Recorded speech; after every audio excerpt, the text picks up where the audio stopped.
哦，你看，要用这种，你看这个哦，支撑那个香蕉这么多串的，很重哎。哦，这一根筋啊，然后要把香蕉拿下来，用这种有圆弧度的啊，大概要切3次哎，切3次比较不会伤到那个旁边的香蕉，你看，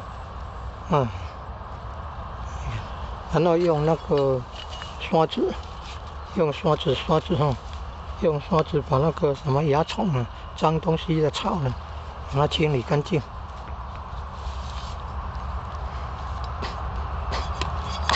要靠着那个，不然那个会散落哦。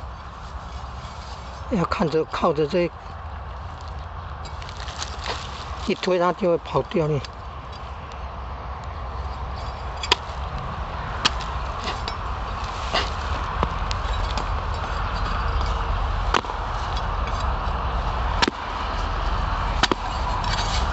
有没有看到？哦，就这样了。谢谢。然后有看到好多，你看那个蚜虫了，蚜虫了有没有？菇形了哈。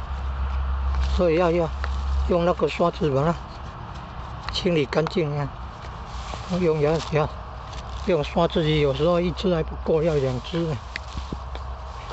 曾经有那个，你看，哦，有那个香蕉的汁液啊，很黏啊。用久了以后，你看这个刷子毛都被粘在一起了，不好弄。所以你还要再准备1只比较小的，比较容易伸进去，这个碰得到这个什么脏东西啊、蚜虫。